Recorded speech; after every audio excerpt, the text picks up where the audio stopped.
દિલ્હીના જંતર મંતર ખાતે કોકરોચ જનતા પાર્ટીનું પેપર લીકના મુદ્દે જે આંદોલન ચાલી રહ્યું છે તેના સમર્થનમાં હવે અન્ના હજારે મેદાનમાં આવ્યા છે. સામાજિક આગેવાન અન્ના હજારે દ્વારા વડાપ્રધાન નરેન્દ્ર મોદીને આજે એક પત્ર લખવામાં આવ્યો છે, જેમાં તેમણે વિદ્યાર્થીઓ સાથે સંવાદ કરવાની સલાહ આપી છે. એટલું જ નહીં, આંદોલનના સમર્થનમાં અન્ના હજારે 2 કલાકનું મૌન પણ કરવા જઈ રહ્યા છે. તો આવો જાણીએ સમાચાર વિસ્તારથી. નમસ્કાર, જમાવટ સાથે હું છું પાર્થ.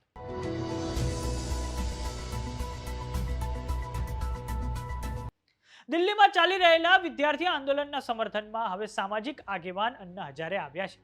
આજે અન્ના હજારે દ્વારા વડાપ્રધાન નરેન્દ્ર મોદીને એક પત્ર લખવામાં આવ્યો છે. આ પત્રમાં અન્ના હજારે દ્વારા 20મી જુલાઈના રોજ દિલ્હીમાં પોલીસ દ્વારા વિદ્યાર્થીઓ પર જે લાઠીચાર્જ કરવામાં આવ્યો તેને લઈને ચિંતા વ્યક્ત કરવામાં આવી છે. સાથે જ અન્ના હજારે દ્વારા નીટ 2024નું પેપર લીક અને તે સમયે જે અનિયમિતતાઓ થઈ હતી તેને લઈને પણ ચિંતા વ્યક્ત કરવામાં આવી છે.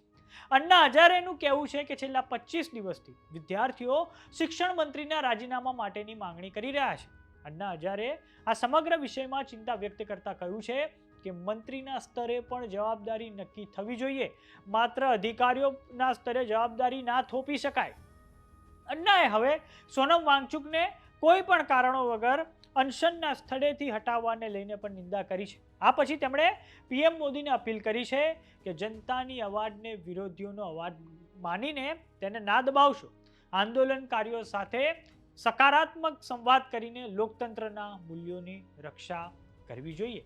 અન્ના હજારે દ્વારા દિલ્હીના જંતર મંતર ખાતે વિદ્યાર્થીઓના સમર્થનમાં સવારે 11 વાગ્યાથી બપોરે 1 વાગ્યા સુધી અહિલ્યાનગરના વાડિયા પાર્ક સ્થિત ગાંધી સ્મારક ખાતે 2 કલાકનું મૌન આંદોલન કરવાની જાહેરાત કરવામાં આવી છે. હવે આપણે જાણીએ કે અન્ના હજારે કોણ છે. અપેક્ષા છે કે આપ અન્ના હજારેને ભૂલી તો નથી ગયા ને. અન્ના હજારે એક પ્રખ્યાત ભારતીય સામાજિક કાર્યકર અને ગાંધીવાદી આંદોલનકારી છે. વર્ષ 1960માં ભારતીય સેનામાં જોડાયા અને ટ્રક ડ્રાઈવર તરીકે સેવાઓ આપી. વર્ષ 1965ના ભારત પાકિસ્તાન યુદ્ધમાં તેમની યુનિટમાં માત્ર તેઓ જીવિત રહ્યા જેણે તેમના જીવનને પ્રભાવિત કર્યું. સ્વામી વિવેકાનંદના વિચારોથી પ્રેરિત થઈને 1975માં સેનામાંથી નિવૃત્ત થઈને સામાજિક કાર્યમાં તેઓ જોડાયા. 1991માં પીપલ્સ મુવમેન્ટ અગેન્સ્ટ કરપ્શન શરૂ કરી અને અનેક ઉપવાસો કરીને તેમણે અધિકારીઓને હટાવ્યા. વર્ષ 1997થી ચળવળ ચલાવીને મહારાષ્ટ્ર અને પછી રાષ્ટ્રીય સ્તરે રાઇટ ટુ ઇન્ફોર્મેશન કાયદો અમલમાં લાવવામાં તેમણે ભૂમિકા ભજવી છે. આ પછી વર્ષ 2011માં દિલ્હીના જંતર મંતર પર અનશન દ્વારા દેશવ્યાપી ચર્ચા જગાવી અને ભ્રષ્ટાચાર વિરુદ્ધ મજબૂત કાયદાની માંગ કરી અને આ આંદોલનને લીધે યુવાનોમાં એક રાજકીય જાગૃતિ પેદા થઈ અને આ પછી સરકાર દ્વારા જન લોકપાલ કાયદો બનાવવામાં આવ્યો.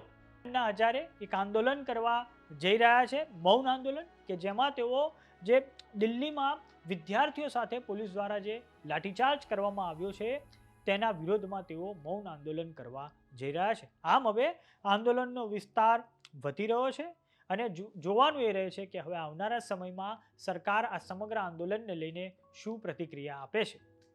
હાલમાં તો સમાચારોમાં અત્યારે બસ આટલું. જોતા રહો જમાવટ. જો તમામને યુટ્યુબ પર જોઈ રહ્યા તો સબસ્ક્રાઇબ કરો, જો તમામને ફેસબુક પર જોઈ રહ્યા તો ફોલો કરો, વોટ્સએપ ચેનલને જોઈન કરવાનું ન ભૂલતા.